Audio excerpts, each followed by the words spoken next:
Neil Armstrong, উনি সর্বপ্রথম চাঁদের দেশে গেছে, যা দেখে চাঁদের মধ্যে একটা দাগ দেখা যায় ফাটা। আশ্চর্য হলেন উনি, এটা কি চাঁদের মধ্যে এরকম?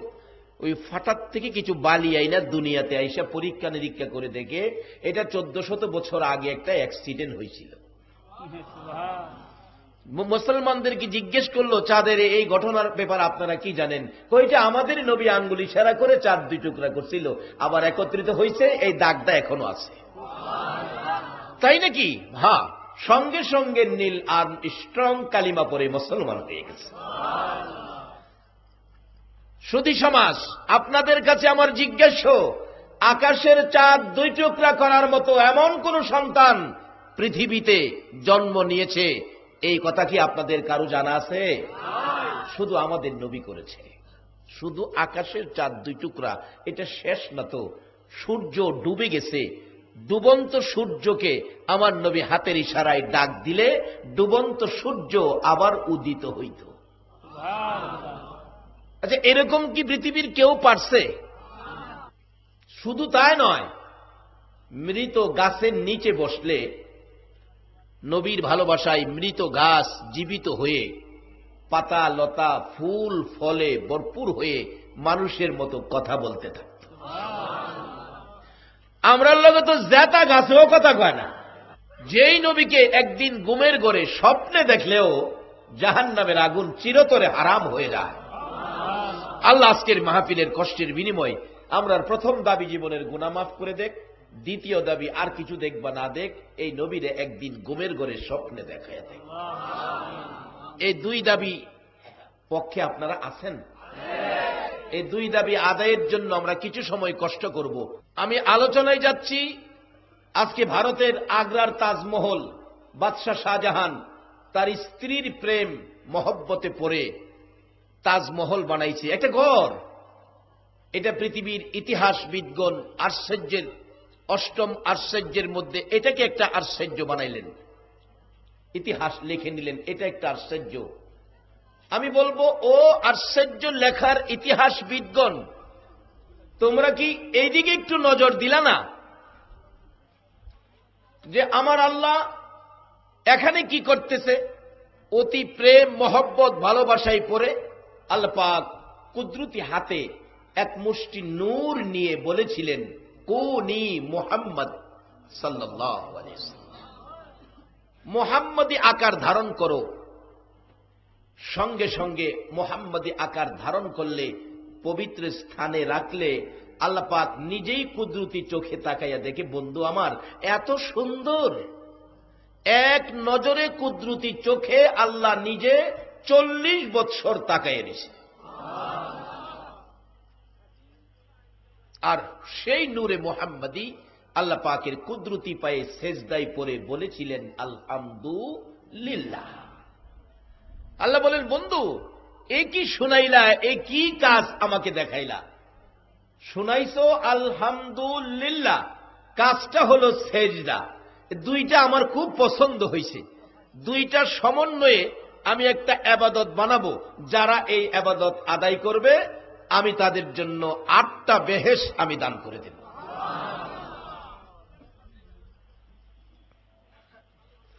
আপনার আলহামদুলিল্লাহর মধ্যে আরবি 8টা অক্ষর আছে। আর সেজদা আদায় করতে গেলে বলুন আমরা কিসের মাধ্যমে সেজদা করি? সবাই বলতে হবে, নামাজের মাধ্যমে। নামাজ পড়তে গেলেও 8টা জায়গা ব্যবহার হয়। বাবারা গভীর মনোযোগ, নামাজ পড়তে গেলেও 8টা জায়গা ব্যবহার হয়। প্রথমত 2টা পায়ে আমরা দাঁড়াইলাম, কথা ঠিক আছে নি? দ্বিতীয়ত 2টা হাঁটু ব্যবহার হয়, 2টা হাত ব্যবহার হয় নামাজ পড়তে গেলে। কয়টা হইল? মনোযোগ দিবেন, কয়টা হলো? 6টা। এরপরে সেজদায় পড়ে গেলে কপাল এবং নাকের আগা মাটিতে ব্যবহার হয়। মোট কয়টা হলো? আল্লাহু আকবার বলুন। আমার নবী এমন একটা কাজ আদায় করেছেন যার সংখ্যা হিসাবে বেহেশতের 800। আলহামদুলিল্লাহ যে শব্দ ব্যবহার করেছেন তার মধ্যে আরবি 8টা অক্ষর, আর নামাজ পড়তে গিয়ে সেজদা দিতে গিয়ে যেটা ব্যবহার করবেন এটার মধ্যেও 8টা জিনিস ব্যবহার হয়। আল্লাহ পাক বেহেশত কয়টা বানাইছে বলুন? এই দুটোটার সাথে বেহেশতের সমন্বয় আছে। কাজী এই দুইটা একত্রিত করে যারা ইবাদতে যাবেন, ওই আল্লাহ পাক নবীর ওই কথা পছন্দের উপর আপনার জন্য 8টা বেহেশত আল্লাহ দান করে দিবেন। যেই হোক, আমার নবীকে সৃষ্টি করলেন কুদরতি হাতে। আমার আল্লাহ এক মুষ্টি নূর নিয়ে নূরে মুহাম্মাদি সৃষ্টি করলেন। আল্লাহ পাক দেখে এত সুন্দর আমার বন্ধু, এই বন্ধুকে যদি আমি একা একা দেখি তাহলে আমি আল্লাহ যে কত ক্ষমতা, আমি যে কত সুন্দর বন্ধু বানাইলাম, আমার ক্ষমতার প্রকাশ তো ঘটল না, আমার ক্ষমতার প্রকাশ তো ঘটল না। আমি যে এত ক্ষমতাবান আল্লাহ, এত সুন্দর বানাইতে পারি, আমার ক্ষমতাটা বোঝানোর জন্য, আমি আল্লাহর প্রচার প্রসার করার জন্য বন্ধুর প্রেমে পড়ে আমি একটা দুনিয়া বানাবো, মাখলুকাত বানাবো, চন্দ্র সূর্য বানাবো। আল্লাহ পাক এই নবীর ইচ্ছায়, এই নবীর প্রেম ভালোবাসায় পড়ে, এই নবীর মহব্বতে পড়ে আল্লাহ পাক কুল মাখলুকাত সৃষ্টি করেছেন। আল্লাহু আকবার বলুন। সমস্ত পৃথিবী হলো প্যান্ডেল, মক্কা নগর হলো স্টেজ, মা আমেনার কুল হলো আমার নবীর আগমনের আসন। যেই আসনে আমার নবী ব্যতীত আর কেহ বসার সাহস নাই। বলতেছিলাম, সমস্ত পৃথিবী প্যান্ডেল, মক্কা নগর স্টেজ, মা আমেনার কুল হলো আসন। কার জন্য এ আসন? যার জন্য কুল কায়নাত সৃষ্টি, যার প্রেমে আরশ কুরসি লৌহ কলম। নবীজি 6 থেকে 7 দিন বয়স, দুনিয়ার বয়স। হালিমাতুস সাদিয়া সুদূর তায়েব থেকে আসছেন, একটা সন্তানাদি নিবেন মক্কা থেকে, কিন্তু অন্য লোকেরা সন্তানাদি নিয়ে আবার চলে যাইতেছে। হালিমা দুর্বল সোয়ারি, গরিব মানুষ, পিছনে পড়ে যায়। আরে গরিব বলে কেউ সন্তান দিতেও চায় না। আমেনার ঘরের সামনে ডাক দিলেন, ঘরে কেউ আছে? আছে তো, সন্তানাদি আছে, তাও আছে, বাবারে পাঠাও। আমার সন্তানের বাবা নাই, সন্তানটা আমার এতিম। হালিমা কয়, আমারে গরিব বলে যখন কেউ দেয় না, এতিম বলে যখন এই সন্তানটা কেউ নেয় না, একটু দেখা যায় এতিমটা কেমন, নেই বা না নেই একটু দেখা করে যাই। বোন গো, তোমার নাম কি? আমার নাম আমেনা। আমি তো হালিমা। বোন, অনুমতি দিলে ভিতরে আসি। আসো, তোমার এতিম সন্তানটা কোথায়, আমি একটু দেখব। হালিমাতুস সাদিয়া বলেন, অনুমতি নিয়ে শিশু নবীকে দেখার জন্য, এতিম নবীকে ঘরের দরজার কাছে যাইয়া দেখি, এটা তো মক্কার সাধারণ কোন মানুষের মতো নয়, এটা যেন আস্থা একটা পূর্ণিমার চাঁদ ঘরের ভিতরে ঢুকাই রাখছে। হালিমাতুস সাদিয়া 2টা হাত এইভাবে বাড়াইয়া দৌড় দিয়ে কোলে নিয়ে 2 গালে চুমো দিতেছে। মহিলারা দেখবেন সুন্দর বাচ্চা কোলে নিতে চায়, 2 গালে চুমা দিতে চায়। চুমা দিয়ে হালিমাতুস সাদিয়া বলেন, এ কি আশ্চর্য! এই নবী, শিশু নবীকে কোলে নেওয়ার পর আমার স্তনে দুধ ছিল না, দুধ শুকিয়ে গিয়েছিল। আল্লাহর কসম, এই নবীকে কোলে নেওয়ার পর আমার শুকনা স্তনের মধ্যে দুধের জোয়ার এসে গেছে। পৃথিবীর কোন দলের আলেম এই ঘটনা অস্বীকার করার ক্ষমতা নাই। যেই শিশু নবীকে কোলে নিলে হালিমাতুস সাদিয়ার জীবনী শুকনা স্তনে দুধের জোয়ার এসে, সে নবীর পক্ষে আপনারা থাকতে রাজি আছেন?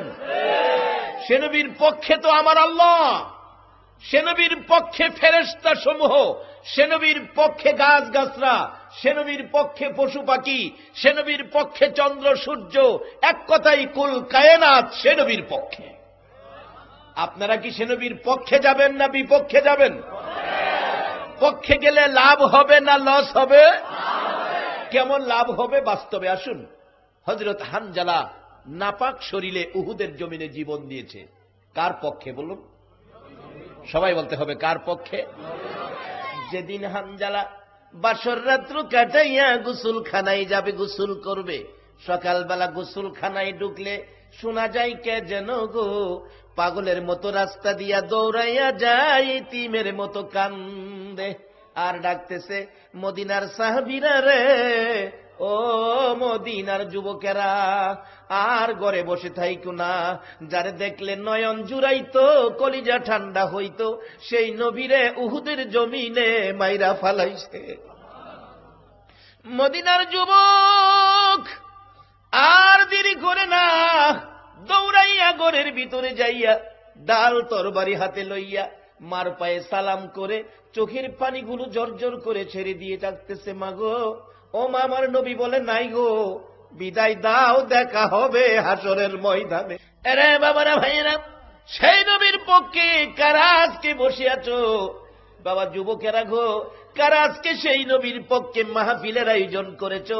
তোমাদের জীবন ধন্য, তোমাদের ভাগ্য ভালো, নসিব ভালো হয়ে গেছে। বাস্তবে আসুন, কেমন ভালো যেটা পৃথিবীর কোনো আলেম অস্বীকার করার ক্ষমতা নাই। যুবকেরা দৌড়ায় যায়, দোকানদারেরা দোকান বন্ধ করে দেয়। হযরতে হানজালা বলেন, আমি গোসলখানায় ছিলাম, দৌড়াইয়া বাহির হলাম। ঘটনা কি, খবরটা কে শোনাইল? যে শোনাইতেছিল দৌড়াইয়া চলে গেছে, তার সাথে আমার কথা হলো না। কি হলো, ব্যাপারটা কি শোনাইল? বোঝার জন্য দেখি সারা মদিনা যেন এই খবরে এতিম হয়ে গেছে। গাছপালা পর্যন্ত যেন আনন্দ নাই। গাছের ডালের পাখিরা চোখের পানি ছেড়ে কান্দে। হানজালা চোখের পানি ছেড়ে ছেড়ে দৌড়াইয়া ঘরে ঢুকেছে। বিবি গো, আমার রাসূলকে বলে উহুদের জমিনে মাইরা ফালাইছে গো, আমার ডাল তরবারি দে দে দে, দেরি করিস না।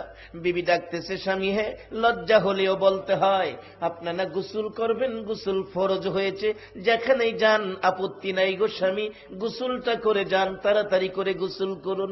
আমার নবীর আদরের সাহাবী চোখের পানি ছেড়ে ছেড়ে ডাকে, বিবি আমার রাসূলকে মারবে আর আমি গোসলখানায় বসে থাকবো? না না, আমি সেটা পারবো না, আমার ডাল তরবারি হাতে দে। বিবি গো, তোর সাথে অনেক কথা ছিল গো বিবি, কথা হলো না, বিদায় দে, দেখা হবে গো হাসরের ময়দানে। হযরতে হানজালা বলেন, ডাল তরবারি লইয়া বিবির কাছ থেকে বিদায় লইয়া যুদ্ধের ময়দানে গিয়ে যুদ্ধে শরীক হলো। গোসল তো করা হলো না, ফরজ গোসল বাকি, যুদ্ধে শহীদ হলো হানজালা। যে যুদ্ধে 70 জন সাহাবা শহীদ। আমার নবী নিজেও ব্যথায় ব্যতীত। যুদ্ধ থেমে গেলে ঘোষণা দিলেন নবীজির পক্ষ থেকে, তোমরা আমার শহীদদেরকে গোসল দিও না, রক্ত মাখা জামাগুলো পাল্টাইও না, এই রক্ত মাখা জামা সহ দাফন করে দাও। দাফন শুরু হওয়ার আগে আগে হযরতে হানজালার বিবি দৌড়াইয়া গেছে, ইয়া রাসূলুল্লাহ, আমি জানি শহীদদেরকে গোসল দেওয়া হয় না, জামা কাপড় পাল্টানো হয় না, আমার স্বামীটাকে গোসল দিয়ে দিবেন। নবী গো, লজ্জা হলেও বলতে হয়, আমার স্বামীর গোসল ফরজ ছিল, গোসল করতে পারে নাই, আপনি নাই বলে দৌড়াইয়া চলে আসছি, শুনেছি শহীদ হয়ে গেছে, আমার স্বামীকে গোসল দিয়ে দাফন করবেন। আমার নবী ডাকতেছে, সাহাবীরা রে, কই রে আমার পাগল হানজালা? তালাশ করতে করতে দেখা গেল 69 জনের লাশ পাওয়া যায়, হানজালার লাশ পাওয়া যায় না। আমার নবী দুইটা চোখের পানি গাল বেয়ে বেয়ে ছেড়ে দিলেন, সাহাবীরা রে, আমার পাগল হানজালাকে নিয়ে কোন কাফির বেঈমানেরা নিয়ে বেইজ্জতি করতেছে রে হানজালার লাশটাকে, তোমরা দেখো, তাড়াতাড়ি আমাকে খবর দিয়ে আমাকে শান্ত করো। আমার আল্লাহ বলেন, জিবরাইল যারে আমার বন্ধুর কাছে যা, আমার বন্ধু যার জন্য কান্দে রে, বন্ধুর ওই আদরের সাহাবী হানজালাকে কোন কাফির বেঈমানেরা নেয় নাই। আমার বন্ধুর পাগল হানজালা বন্ধুর ভালোবাসায় জীবন দিয়েছে, আমি আল্লাহ যার ভালোবাসায় কুল কায়নাত সাজাইলাম রে, ওই বন্ধুর পক্ষে গেল, বন্ধুর পক্ষে নাপাক শরীরে জীবন দিল, বন্ধুর পক্ষে নাপাক শরীরে জীবন দেওয়ার কারণে রে জিবরাইল, আমি আমার বন্ধুর পাগল হানজালার গোসলের ব্যবস্থা, নাপাকি দূর করার ব্যবস্থা, আমি হানজালাকে প্রথম আকাশে উঠাইয়া রহমতের ফেরেশতা দ্বারা জান্নাতের পানি দিয়ে গোসলের ব্যবস্থা করাইতেছি। যেই নবীর পক্ষে নাপাক শরীরে জীবন দিলে আমার আল্লাহ প্রথম আসমানে গোসল করাই, এই নবীর পক্ষে গেলে লাভ হয় না, লস হয়। পৃথিবীর কোন দলের আলেম এই ঘটনা অস্বীকার করার ক্ষমতা নাই।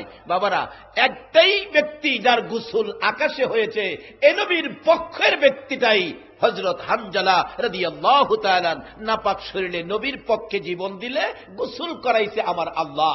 পৃথিবীর কোন নবী রাসূলকেও আকাশে গোসল দেয় নাই, শুধু এই নবীর পক্ষের ব্যক্তিটার গোসল আকাশে হয়েছে। নবীর সৃষ্টি না হইলে কিছুই সৃষ্টি হতো না, এটা আমার আল্লাহর কথা। সৃষ্টি মানে পয়দা, আগমন। নবীর আগমন, নবীর পয়দা না হইলে কিছুই পয়দা হতো না। তাহলে আমাদের মধ্যে একটা সমস্যা জাগে মিলাদ নিয়ে। বাবারা, এই জিনিসের সমস্যাটা আপনারা স্বাভাবিকভাবে বুঝে নেন। মিলাদ শব্দের অর্থ হল নবীজির জন্ম বৃত্তান্ত আলোচনা, নবীজির পয়দাইশের আলোচনা। তা আল্লাহ নিজেই হাদিসে কুদসি দ্বারা এই নবীর পয়দাইশের কথা বলতেছেন। আল্লাহ নিজেই মিলাদ শিক্ষা দিতেছেন। এই নবী না হইলে কিছুই হতো না। নবীর পয়দাইশের ব্যাপারটা আল্লাহ নিজে হাদিসে কুদসি দ্বারা বলতেছেন। সাথে সাথে আমরা বুঝি নবীজি দুনিয়াতে আগমন করেছেন যেই সময়টা, যেই মুহূর্তটা, এই সময়টায় অনেক ঘটনা ঘটছে। কাজী এটা যদি আমরা আলোচনা না করি তাহলে নবীজির যেই বরকত আল্লাহ ঘোষণা দিল, এই বরকতটার অস্বীকার করা হবে। কাজী নবী দুনিয়াতে কদম রাখার বরকতে সমস্ত পৃথিবীর মাটি মসজিদের মতো পবিত্র ঘোষণা করে দিয়েছে। এই কথাটা যদি আমরা গোপন করি, আল্লাহ বলেছে নবীর বরকতে সমস্ত পৃথিবীর মাটি মসজিদ, এই কথাটা যদি আমরা প্রকাশ না করি, আল্লাহ প্রকাশ করে আমরা যদি গোপন করি, তাহলে কি আমরা আল্লাহ আল্লাহ রাসূলের পক্ষে গেলাম না বিপক্ষে গেলাম? বাবারা, বুঝে শুনে বলবেন, আন্তাজি খালি বলেন না। আল্লাহ বলছে এই নবীর পয়দাইশ জন্ম বৃত্তান্তের ঘটনা, নবীজি দুনিয়াতে কদম রাখার সাথে সাথে সমস্ত পৃথিবীর জমিন আল্লাহ পাক পবিত্র বলে ঘোষণা করে দিয়েছেন। আগেকার দিনে ইবাদতের স্থান ব্যতীত অন্য জায়গায় ইবাদত হতো না, অর্থাৎ আমাদের দিকে নেন মসজিদ ব্যতীত অন্য কোথাও নামাজ হতো না। কিন্তু নবীজি দুনিয়াতে কদম রাখার পরে সমস্ত পৃথিবীর জমিন মাটি মসজিদের মতো পবিত্র। যেখানে নামাজের সময় হয় এখানেই নামাজে দাঁড়াবেন, আল্লাহ পাক নামাজ কবুল করে নেবে। এটা কার আগমনের উসিলাই হলো? এখন এই কথাটা যদি আমরা না বলি তাহলে তো সত্য জিনিসটাকে আমরা গোপন করলাম। এখন আপনার ছেলে দুনিয়ায় আসলো, আপনার ছেলে জন্ম হলো, মসজিদে যাইয়া 5 কেজি জিলাপি দিতে পারেন, 10 কেজি মিষ্টি মসজিদে দিতে পারেন, সারা আত্মীয় স্বজনকে 2 মণ 2.5 মণ মিষ্টি বাইচা দিতে পারলেন, আপনার ছেলে জন্ম হইছে।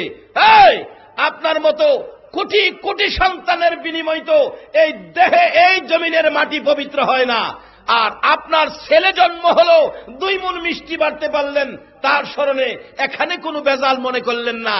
যার উসিলায় কুল কায়নাত, যেই নবীর আগমন না হলে, যেই নবীর জন্ম না হলে, যেই নবীর পয়দাইশ না হলে কিছুই পয়দা হতো না, সেই নবীর আগমনে এত বরকত দিলেন। সেই বরকতের ঘোষণা প্রকাশ করতে গেলে এই মুহূর্তটার মধ্যে এটার নাম হবে মিলাদ। আর এই মিলাদের বিরুদ্ধে, এই মিলাদকে যারা কটাক্ষ করে কথা বলে, আপনাদের কাছে বিচার দিলাম, এই কথাগুলি কি ঠিক বলে না ভুল বলে? বলতেছিলাম নবী পাকের নূর মুবারক, ওই জগতের আলোচনা করলে 2 বছর লাগবো। শুধু নূর মুবারকের ঘটনা কি চলছিল, যাক আমি সংক্ষেপ করলাম। সৃষ্টি করলেন, দুনিয়া বানাবেন, দুনিয়া বানানোর জন্য আল্লাহ পাক এই নবীকে দেখাবেন দুনিয়া বানানোর পরিকল্পনা।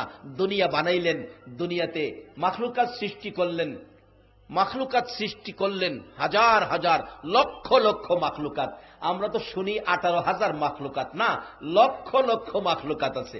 কিন্তু সব মাখলুকাত আল্লাহ বানায়া দেখলেন যে কোন মাখলুকের এই সুরতে আমার বন্ধুকে দুনিয়ায় দেওয়া যাবে না।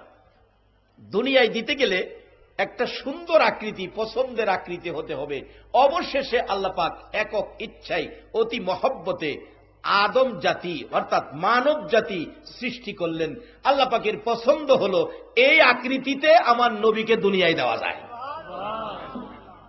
নাকি আমরার ভরে নবীরে বানাইছে, আগেই বানাইছে, কিন্তু দুনিয়ায় দিবেন কোন আকৃতিতে এটা ফাইসালা করেছে আদম জাতি বানায়া। এই আকৃতিটা আল্লাহর কাছে পছন্দ হয়েছে। আপনাদের এই সুরত, এই আকৃতি পছন্দ হলে আল্লাহ পাক এই আকৃতি আদম আলাইহিস সালামের মাধ্যমে নবীজিকে দুনিয়াতে, এই সুরতে নবীজিকে দুনিয়াতে পাঠাবেন। কেন? যে আল্লাহ এত সুন্দর বানাইতে পারে, সেই আল্লাহর সন্ধান দেওয়ার জন্য, সেই আল্লাহকে খুঁজে পাওয়ার জন্য, সেই আল্লাহর সাথে সম্পর্ক করার জন্য, সেই আল্লাহকে খুশি করার কাজ, সেই আল্লাহর সাথে ভালোবাসা করার জন্য মাধ্যম হল নবী মুহাম্মদুর রাসূল। তার বাস্তব মুসা আলাইহিস সালামের জীবনী। উনি সবসময় কাঁদতেন, রব্বি আরিনি, আল্লাহ আমি তোমাকে দেখব।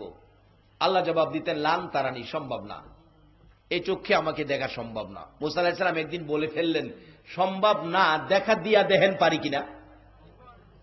আল্লাহ কই, তুর পাহাড়ে যাও, আমি দেখা দিব। তুর পাহাড়ে গিয়া বই দিছে 70,000 নূরের পর্দার ভিতর থেকে একটা পর্দা উঠাইয়া সুইয়ের মাথা পরিমাণ ছিদ্র দিয়া আল্লাহ নূরের জলক তুর পাহাড়ে মারছে।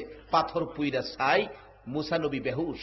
অনেকদিন পর জ্ঞান ফিরলে আল্লাহ জিগায়, ও মুসা, তোর আল্লাহরে কেমন দেখছস? মুসা আলাইহিস সালাম চোখ কসলায়, আল্লাহ কই দেখলাম, কি যেন একটা বিজলি মারলো, আর তো আমি কইতে পারি না।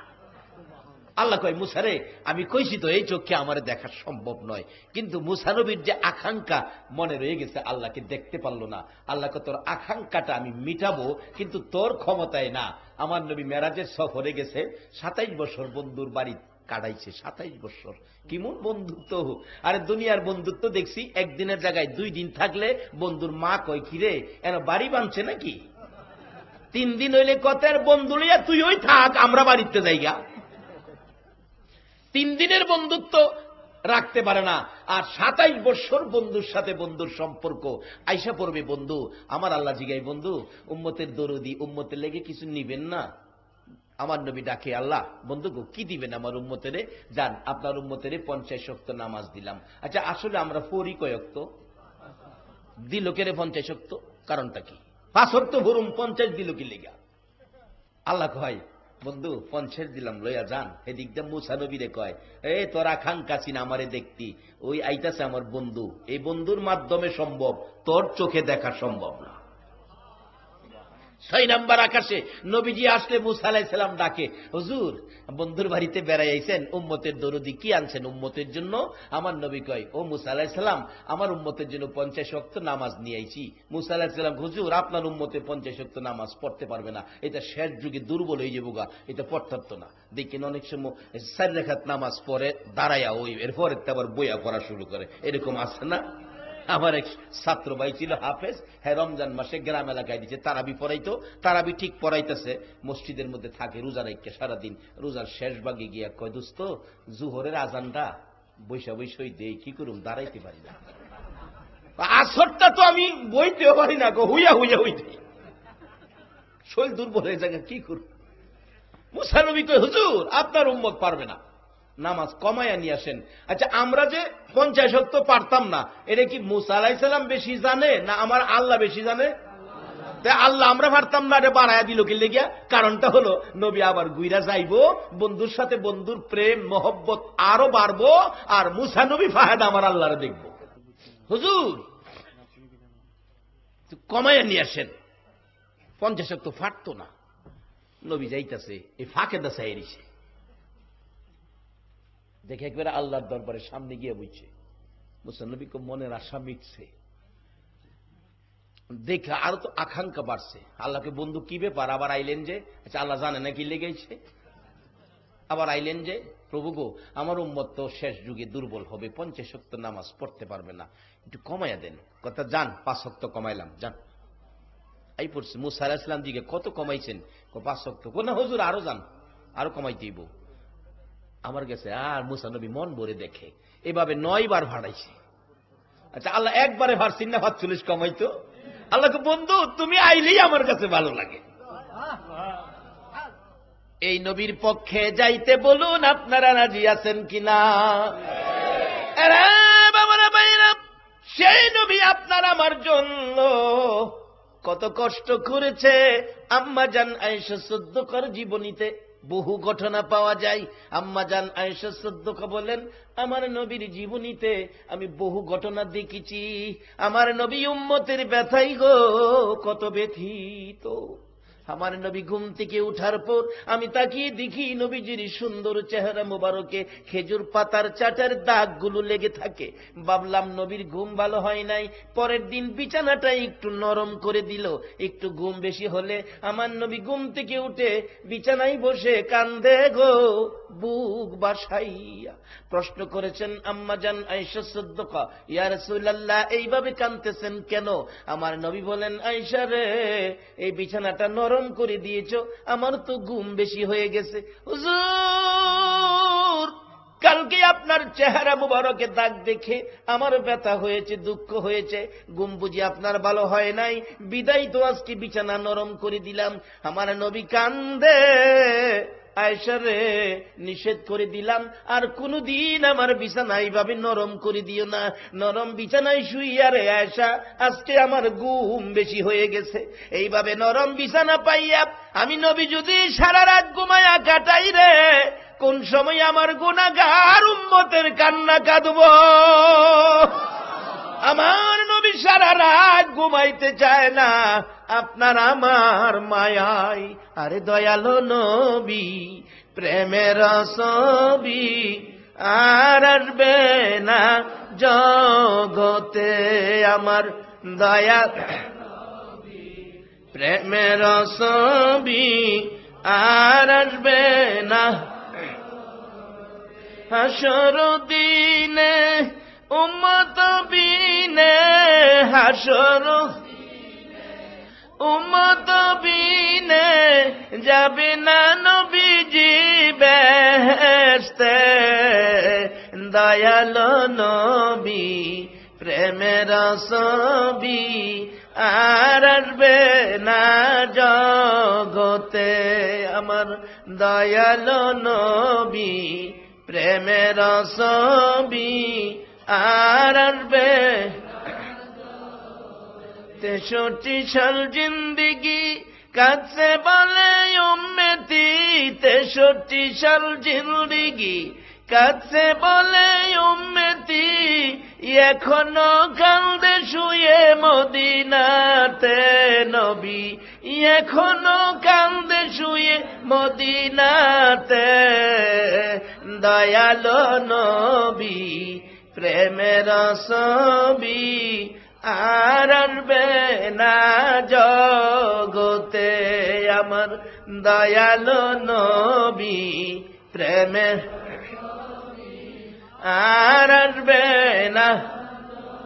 ও মা বোনেরা, তোমরা যদি এ নবীর পক্ষে যাও, হযরতে হালিমাতুস সাদিয়ার মতো তোমরাও বরকতের ভাগী হবে। বাবারা, অনেকে অনেক কিছু কইব, ফেতনার যুগ নবী বলে গেছে, কাজে একটু চিন্তা করবেন। আল্লাহ প্রত্যেক মানুষকে বিবেক দিছে, বিবেক দেয় নাই? প্রত্যেক মানুষকে আল্লাহ পাক বিবেক দিছে, বিবেকটা একটু খাটাবেন। বলতেছিলাম সমস্ত পৃথিবীকে আল্লাহ পাক প্যান্ডেল বানাইছে, মক্কা নগর স্টেজ বানাইছে, মা আমেনার কুলকে আসন বানাইছে। কেন?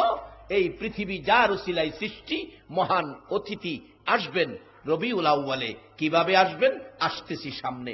বলতেছিলাম মুসা নবীর মতো নবী আল্লাহকে সচক্ষে দেখার ক্ষমতা হলো না, আমার নবীর মাধ্যমে আল্লাহকে দেখার সুযোগ নিলেন। 9 বার গেলেন, 45 রাকাত কমাইলেন। আল্লাহ কয়, বন্ধু 9 বার তো আইলেন, যান 45 কমাইলাম, এবার 5 ওয়াক্ত রাখলাম। আসার পরে মুসা আলাইহিস সালাম জিগায়, হুজুর এই 45 কমাইছে, 5 ওয়াক্ত পড়তে পারবে না, আরো কমাইয়া নিয়ে আসেন। আমার নবী কয়, আর কেমনে যামু? 9 বার গেছি, আল্লাহ কো বন্ধু আর আসতে হবে না, 45 কমাইছি মুখে মুখে, খাতাপত্রে কমায় নাই। আপনার উম্মতেরই কয়ে দিয়েন 5 ওয়াক্তই যদি ভরে আমি 50-এর নেকি দেন। এখন এই নবীর উম্মত হইতে আপনারা রাজি আছেন কিনা বলো? এবার নবী তো আসতেছে, নবীর সৃষ্টি না হলে কিছুই সৃষ্টি হতো না, এটা হাদিসে কুদসি আমার আল্লাহর কথা। যাই হোক, সৃষ্টি করলেন, সমস্ত পৃথিবীর সৃষ্টির মূল যিনি, ইনি হলেন আমার আপনার নবী। কোন নবীর নবুয়তি হতো না যদি আমার নবীর সৃষ্টি না হতো। আমার এই সাথ, এই প্রেম, এই ভালোবাসার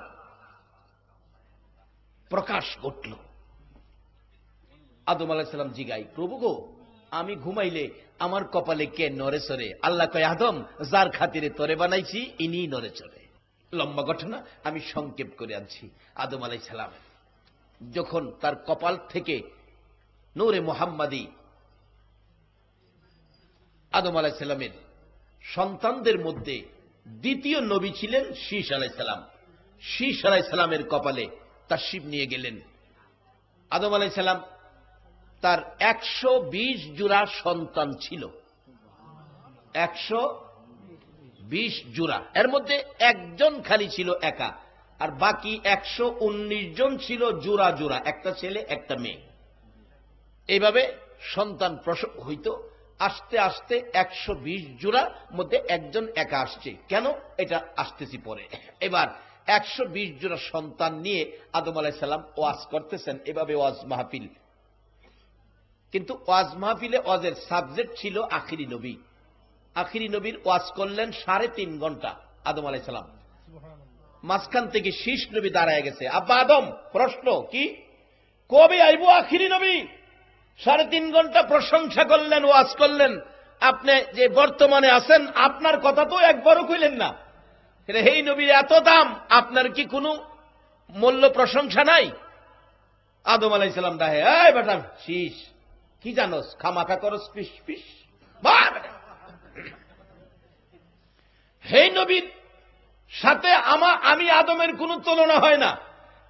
এমনকি হে নবীর উম্মত যারা হইব, বাবা শীষ শোনো, সেই নবীর উম্মত যারা হইব তাদের মধ্যে এমন 5টা গুণ থাকবো, যেই 5টা গুণ আমি আদম নবীর মধ্যে নাই। এবার শীষ নবীর মাথা আরেকটু গরম হইছে না, খার হয়ে গেছে। আব্বা আদম কোন কি কহ, এমন 5টা গুণ যেটা আপনার মধ্যে নাই, উম্মতের মধ্যে থাকবো, তাইলে তো ব্যাপার স্যাপার আছে। বেটা হুন, পাগলামি করিস না। আব্বা 5টা গুণ কি কি কন্ত? আদম আলাইহিস সালাম ওয়াজ করে, শীষ শোনো, প্রথম গুণ হইল এই নবীর উম্মত যারা হইব তারা যদি কোনো গুনাহ-টুনা করে, গুনাহ কইরা মাপ চাইব, মাপ চাইতে দেরি হইব, আল্লাহ তারে মাফ করতে দেরি করত না।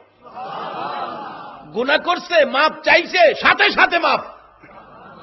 আর আমি আদমের একটা ভুল, একটা, এটার লেগে আমার 350 বছর কান্দাইছে, আর হেরা মুহূর্তের মধ্যে মাফ।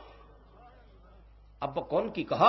2 নাম্বার গুণ, এই নবীর উম্মত যেহেনে গুনাহ করে এহেনে মাফ করব, আর আমি আদমরে সারা পৃথিবী ঘুরাইছে। কোন কি কহ? 3 নাম্বার গুণ, এই নবীর উম্মত যত গুনাহই করুক, অপরাধী করুক, নামাজ পড়ুক আর না পড়ুক, হেরারে গড়তে বাইর করে দিত না। আমি আদম তোর মা হাওয়ারে বেহেশতের থেকে বাইর করে দিছি। 4 নাম্বার গুণ, এই নবীর উম্মত যত গুনাহই করুক না কেন, তার পরনের কাপড় খুইল্লা উলঙ্গ করত না, কিন্তু আমি এবং তোর মা হাওয়ারে উলঙ্গ করে লাইছে। 5 নাম্বার গুণ, ওই নবীর উম্মত যত গুনাহই করুক না কেন, তার কাছ থেকে তার বিবিকে দূরে সরাইয়া নিত না। আচ্ছা, কোন বেনামাজিকে শ্রীমঙ্গলে নামাজ পড়ে না দেখিয়া বাচ্চার মারে মৌলভী বাজার নিয়ে ফেলাইতে রাখছে, এরকম কোন ঘটনা আছে? শীষ খামা খামাটা ফিস ফিস করস। এই নবীর উম্মত যত গুনাহই করুক, তার কাছ থেকে তার বিবিকে দূরে সরাইতো না। আমার কাছ থেকে তোর মা হাওয়ারে কই যে নিয়ে ফেলাইছে রে, খুঁই যাও ভাই না। আদম আলাইহিস সালাম এই ওয়াজ করলে শীষ নবী কয়, বাবা তাইলে তো হে নবীর উম্মতের এত গুণ, নবী তো তাইলে ক্ষমতাবান। আদম বেটা শোন, শীষ ফিস ফিস করিস না, আমি বেহেশতে ছিলাম, আমি বেহেশতে দেখছি প্রত্যেকটা গাছের পাতায় লেখা, এক পাশে লা ইলাহা ইল্লাল্লাহ, আরেক পাশে লেখা মুহাম্মাদুর রাসূলুল্লাহ। হে নবীর মিলাদ করে পশু পাখি পর্যন্ত, মরুভূমির বালুর কণা পর্যন্ত, খানায়ে কাবা পর্যন্ত, এমনকি নবীর আগমনের মুহূর্তে সমস্ত মূর্তিগুলো মাথা নিচে দিয়ে নবীর আগমনের সম্মান জানিয়েছিল। জোরে জোরে বলুন মারহাবা। আজকে আমরা সেই নবীর আগমনের দিনটার উপর মিলাদের এইজন হযরত আবু বকর সিদ্দিক বলেছেন, যদি নবীর আগমনে রবিউল আউয়ালে নবীর আগমনের আনন্দের সহিত 1 দিরহাম টাকা খরচ করে কেউ মিলাদুন নবী আয়োজন করে, আমি আবু বকর তাকে না নিয়ে বেহেশতে যাব না। অহন কেউ যদি বলে মিলাদুন নবী যারা করে জাহান্নামে যাইব, তাহলে তো বোঝা গেল আবু বকরও জাহান্নামে যাইব। নাউজুবিল্লাহ। আসতে গেলেন। অথচ আবু বকরকে আমার আল্লাহ সবসময় বলতেন, নবী গো তোমার আবু বকর। আর আমার নবী সবসময় বলতেন আমার আবু বকর। আমার আল্লাহ বলেছেন, বন্ধু গো তোমার আবু বকর আমি আল্লাহর কাছে বড় পছন্দের আবু বকর। আমি আল্লাহ কথা দিলাম, যতক্ষণ পর্যন্ত তোমার আবু বকর বেহেশতে না যাবে ততক্ষণ পর্যন্ত কোন নবীর উম্মতের বেহেশতে যাইতে দিব না। সেই আবু বকর মিলাদুন নবীর পক্ষে ছিল। বলুন আবু বকর ঠকছে না জিতছে? যেদিন আবু বকর দুনিয়ার থেকে বিদায় হবে, এই পক্ষ নিয়ে যেদিন বিদায় হবে, আবু বকর সকালবেলা কাঁদতেছে, ফজরের নামাজের বিছানায় বসে। সাহাবীরা জড়ো হয়ে গেছে, আবু বকর তুমি কেন কান্দো? আবু বকর কান্দে আর ডাকে, সাহাবীরা রে, ও নবীরা, দূরের সাহাবীরা, রাত্রে এসে আমার নবী আমাকে ডাক দিয়ে বলে গেছে, রে আবু বকর তুমি না আমার রাতের সাথী, দিনের সাথী, হিজরতের সাথী, গুহার সাথী, সুখের সাথী, দুঃখের সাথী। আজকে 2টা বছর 2টা মাস পার হয়ে গেল, আমি নবী রওজায় একা একা শুইয়াছি। তোমার কি মন চায় না আমি রাসূলের পাশে আসতে? তুমি আবু বকর তাড়াতাড়ি চলে আসো। আবু বকর এই স্বপ্ন দেখে সকালবেলা কাঁদতেছেন, নবীর পক্ষ থেকে ডাক আসছে, গো আমি আবু বকর আর তোমাদের মধ্যে থাকতে পারবো না। কাঁদতে থাকলে সকলে মিলে জড়ো হয়ে ডাকতেছে, আবু বকর তুমি বিদায় হলে কার কাছ থেকে সুন্দর কথা শুনবো? যাই হোক আবু বকর ডাকতেছে, ডাক আসছে আমি চলে যাব, সবার কাছ থেকে বিদায় নিবেন। লম্বা ঘটনা সংক্ষেপ করে দিলাম, একটা কথাই বলে গেলেন আবু বকর, আমার মৃত্যু হলে আমি যে নবীর পক্ষে ছিলাম, নবীর পক্ষে ছিলাম, নবী আমারে কবুল করছে কিনা প্রমাণ করে দিও। আমি নবীর মিলাদের পক্ষে ছিলাম, এই আয়োজন, এই মিলাদের পক্ষ রাসূল কবুল করেছি না প্রমাণ করে দিও। কিভাবে প্রমাণ করব? আমার মৃত্যু হলে গোসল দিয়ে কাফন পরাইয়া জানাজা শেষে আমার লাশটুকু নবীজির রওজার পাশে নিয়ে রেখে দিও। আর একজনে ডেকে ডেকে নবীজিকে জিজ্ঞেস কইরো, আমি আবু বকরকে কোথায় দাফন করবা? নবী যদি পছন্দ করে থাকে নবীজি বলে দিবে কোথায় দাফন করবা। আর নবী যদি কথা না বলে রে, মনে করবে আমার কাজে রাসূল খুশি হই নাই, আমি রাসূলের পক্ষ নিতে পারলাম না। আবু বকরের মৃত্যু হলে গোসল দিয়ে কাফন পরাইয়া জানাজা শেষে নবীজির রওজার পাশে রেখে হযরতে আলী রাদিয়াল্লাহু তাআলা নবীজির রওজার পাশে দাঁড়াইয়া দাঁড়াইয়া ডাকতেছিলেন, ইয়া রাসূলুল্লাহ আপনার আবু বকর, আপনার গোলাম আপনার পায়ের নিচে হাজির, বলুন কোথায় দাফন করব? কোনো জবাব আসতেছে না। আবার ডাকলেন, হুজুর আপনার হিজরতের সাথী, যাকে নিয়ে মায়ের দেশ বাবার দেশ ছেড়ে মদিনায় গিয়েছিলেন, আপনার ওই সাথী আবু বকর আপনার পায়ের নিচে হাজির, বলুন কোথায় দাফন করব? কোনো জবাব আসতেছে না। 3 বারের মাথায় আলী কাঁদতেছে, হুজুর আবু বকরের বেলায় যদি কথা না বলেন গো, আমি আলীর বেলায় জানি কি হয়। এমনি সময় দেখে হাজার হাজার সাহাবীদের সামনে আমার নবীর রওজা মুবারক থরথর করে কাঁপতে শুরু করেছে। সাহাবীরা তাকিয়ে আছে, কান পাতিয়া রাখছে, কি খবর কি হয়। একটু পরে শোনা যায় আমার নবী রওজার ভিতর থেকে মায়ার সুরে ডাকতেছে, রে আলী কই রে আমার আবু বকর, দে দে আমার আবু বকরকে আমার পাশে দাফন করে দে। যেই নবীর মিলাদের পক্ষের ব্যক্তি আবু বকরকে নবী ডাইকা ডাইকা পাশে নিয়ে শোয়ায়, আর এই মিলাদ পড়লে যদি জাহান্নামে যাইতে কয়, বলুন মানুষটার কথাটা সত্য হবে না মিথ্যা হবে? এবার শীষ নবী প্রশ্ন করছে, বাবা আদম বুঝলাম, আচ্ছা, আপনারে তো ফেরেশতারা সেজদা করছে, হে আখিরি নবীরে কি ফেরেশতারা সেজদা করব? আদম আলাইহিস সালাম কর বেটা শোনো, সেজদা আসলে দেখছো শুনছো আমারে করছে, হাকিকতে সেজদা আমারে করে নাই। যেদিন ফেরেশতারা আমারে সেজদা করে এদিনই আমার কপালে নূরে মুহাম্মাদি ছিল, হাকিকতে সেজদা নূরে মুহাম্মাদিকে করা হয়েছে। শীশ আলাইহিস সালাম থেকে আস্তে আস্তে আস্তে আস্তে এক এক নবীর পর এক নবী নূরে মুহাম্মাদি ইব্রাহিম আলাইহিস সালামের কপালে, ইব্রাহিম আলাইহিস সালামের কপালে নূরে মুহাম্মাদি। যুবক ইব্রাহিম, যুবক একদিন রাস্তা দিয়ে যাইতেছে, দেখে অনেক রাজা বাদশার ছেলেরা লাইন করে ময়দানে দাঁড়িয়ে আছে। আপনারা তো বসে আছেন, হারা দাঁড়িয়ে রয়েছে। ইব্রাহিম আলাইহিস সালাম যুবক আইসা জিগায়, কি ব্যাপার আপনারা দাঁড়ায় রইলেন যে? দাঁড়িয়ে রয়েছি যে হুজুর, আপনি জান গা এটা আপনার বাজান না, এখানে বিশ্ব সুন্দরী সাহারা স্বামী চয়েস করব। আমরা রাজা বাদশার ছেলেরা শেরওয়ানি রাজমুকুট পরে দাঁড়িয়েছি, দেখেন না আপনি? ক্রিম শেভ করে পেস্ট পাউডার মারে দাঁড়াইছি, কার জানি পছন্দ করে, কার জানি কপাল খুইলা যায়। আপনি জান এটা আপনার বাজান না। ইব্রাহিম আলাইহিস সালাম কয়, আল্লাহ, হ্যাঁ কয় আমার বলে বাজান না, বাজার হোক বা না হোক, আমি পাই বা না পাই, কাল লাগিয়ে তো লাইন কিরে খার হয়েছে ব্যাক লগল, আমি একটু দেখা জামুগা, আমার একটু দেখবার অনুমতি দেন। বিয়া শাদী করি নাই, চান্স পাইলে করতেও পারি। আল্লাহ কয়, ইব্রাহিম তোর কি মনটা চায় লাইনে দাঁড়াইতি? আমি একটু লাইনে দাঁড়াইতাম, আপনি অনুমতি দিলে দাঁড়াইতাম। নবী রাসূল তো আল্লাহর অনুমতি ছাড়া কোনো কাজ করে না। আল্লাহ কয়, যা অনুমতি দিলে বালাকিরি দিব, হয়তো দেখবার লেগে দিতাম না, চান্স লাগাই দিব, যা লাইনে দাঁড়া। লাইনে দাঁড়াইতে গেছে, রাজা বাদশার ছেলেরা খালি কনি মারে, হুজুর হিসে যান, হিসে আপনি হেন থাকলে এইদিকে আইতই না, এইদিকে বলে আইতো না, আপনি মোল্লা মৌলবী দেখলে এইদিকে আইতই না। ইব্রাহিম আলাইহিস সালাম কই, প্রভু গো, আমারে খালি কনি দেখো, মিশে যাইতাম। আল্লাহ কয়, ইব্রাহিম ফিসে হই যা, লাইন ছাড়িস না। ইব্রাহিম আলাইহিস সালাম খারিছে একবারে যায় পিছনে, কি করবো হগলি খালি বুঝাইতাম পারছি কই ফাটাইতেছে পিছনে। আল্লাহ কয়, ইব্রাহিম পিছুই খারো, লাইন ছাড়িস না। কিছুক্ষণ পর ঘোষণা হলো, ও রাজা বাদশার ছেলেরা, যার অপেক্ষায় দাঁড়িয়ে আছো বিশ্ব সুন্দরী সাহারা, এক্ষুনি বেরিয়ে আসবে, কার জানি কপাল খুইলা যায়। রাজা বাদশার ছেলেরা কুট টানে, টাই টানে, টুপি সোজা করে, এক ডাক্তার জিগাই দেখতো, কই ঠিক আছস? বাইরেছে সাহারা বিশ্ব সুন্দরী, এমনিই তো বিশ্ব সুন্দরী, আরো ফুল সজ্জায় সাজিয়ে নিয়ে আসছেন বান্ধবীরা, দেখাইতেছেন দেখো রাজা বাদশার ছেলেরা দাঁড়িয়ে আছে, কাকে তোমার চয়েস হয়? সামনের ছেলেটা দেখো, হয় না, পিছনেরটা দেখো, হয় না, ডান দিকে দেখো, হয় না, বাম দিকে দেখো, চলে না। বান্ধবীরা বিরক্ত হয়ে গেছে, সাহারা রে, এত সুন্দর যুবকগুলো তোর একটাও পছন্দ হয় না, তোর পছন্দের মানুষ মনে দুনিয়াতেই আসে না, আমরা তোর পিছে কত বিরক্ত হব, কতদিন ঘুরবো।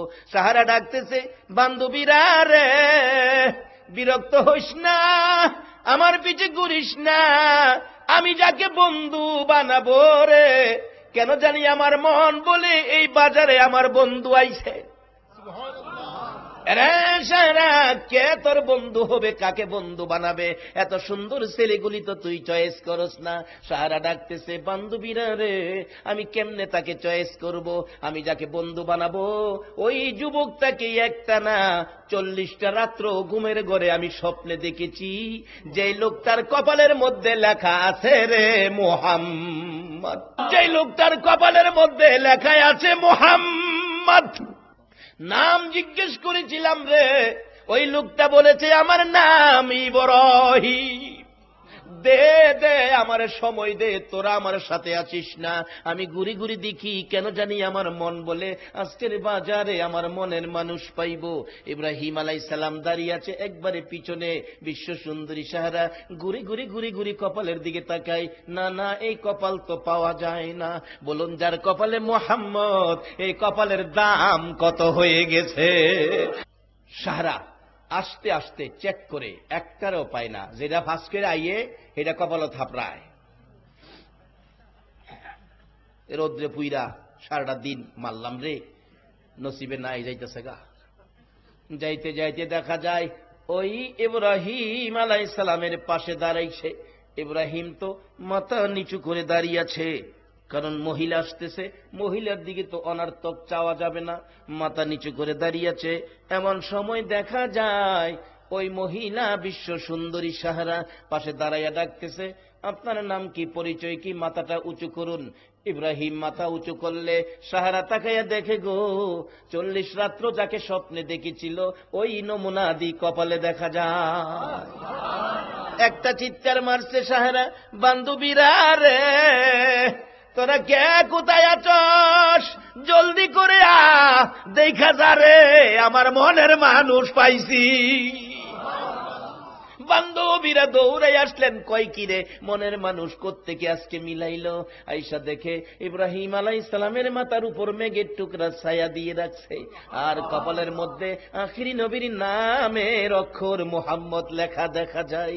বান্ধবীরা বলেন, সাহারা গো তোর কপাল ভালো গো, তোর জীবন ধন্য, এই মানুষটারে কোত্থেকে মিলাইলে।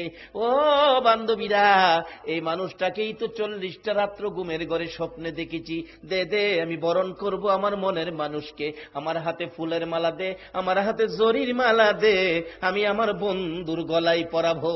বিশ্ব সুন্দরীর হাতের মতির মালা, জরির মালা যদি ইব্রাহিম নবী আমার আপনার নবীর নামের বরকতে পাইতে পারে, সেই নবীর উম্মত হইয়া যদি নবীর পক্ষ নিতে পারো গো, বিশ্ব সুন্দরীর হাতে মতির মালা, জরির মালা নয়, আল্লাহর কসম হাসরের ময়দানে এই নবীর উম্মতের গলায় জান্নাতি হুরিরা জান্নাতি ফুলের মালা পরাইব। সেই নবীর পক্ষে যাইতে বলুন আপনারা রাজি আছেন কিনা? আল্লাহুম্মা আমিন, আল্লাহুম্মা আমিন। রব্বানা যালামনা আনফুসানা ওয়া ইল্লাম তাগফির লানা ওয়া তারহামনা লানাকুনান্না মিনাল খাসিরিন। রব্বিরহামহুমা কামা রব্বায়ানি সগীরা। রব্বুল আলামিন মায়ার নজরে তাকাইয়া দেখো গো, তোমার আদরের বান্দারা, তুমি যার ভালোবাসায় সব বানাইছো, এ নবীর ভালোবাসায় রাত্র 12:30টার পরেও বসে আছে।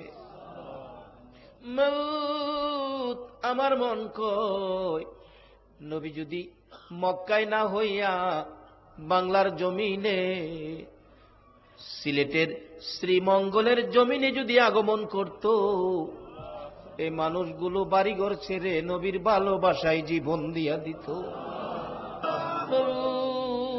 মাবুদ রে, মাহফিল শেষে যারা যেখানে যাবে সহি সালামতে পৌঁছাইয়া দিও গো আল্লাহ।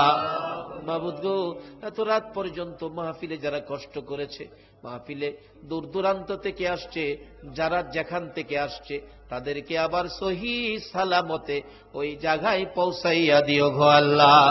মাবুদ, আমরাও তো দূর থেকে এসেছি, মাহফিল শেষে সহি সালামতে যার যার বাড়িতে আমাকে সহ পৌঁছাইয়া দিও গো আল্লাহ।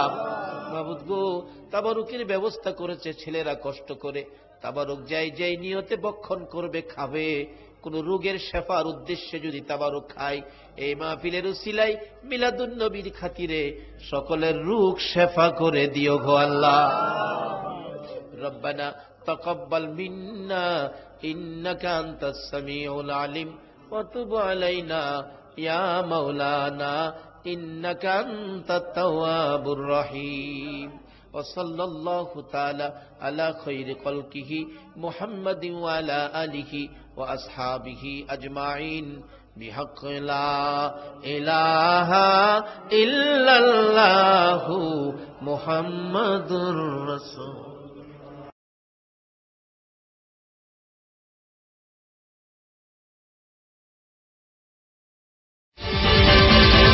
রাজধানী ঢাকার আগে মিরপুরে সেরা বিনোদন শ্রাবণ সিটি ভিশন, ঢাকার সাথে পাল্লা দিয়ে সেরা মনোরঞ্জন শ্রাবণ সিটি ভিশন, সেরা আনন্দ দানে শ্রাবণ সিটি ভিশন আপনাদের দিতে পারে বাংলা, হিন্দি, ইংরেজি ছবির উন্নত মানের সিডি, ভিসিডি, ডিভিডি। এছাড়াও অডিও ক্যাসেট সহ পাইকারি ও খুচরা মূল্যে বিক্রি হয়। শ্রাবণ সিটি ভিশন 24 নম্বর মাজার কোঅপারেটিভ মার্কেট, দ্বিতীয় তলা, মিরপুর 1, ঢাকা 1216। মোবাইল নম্বর 0171525 4189 এবং 0171107532 3।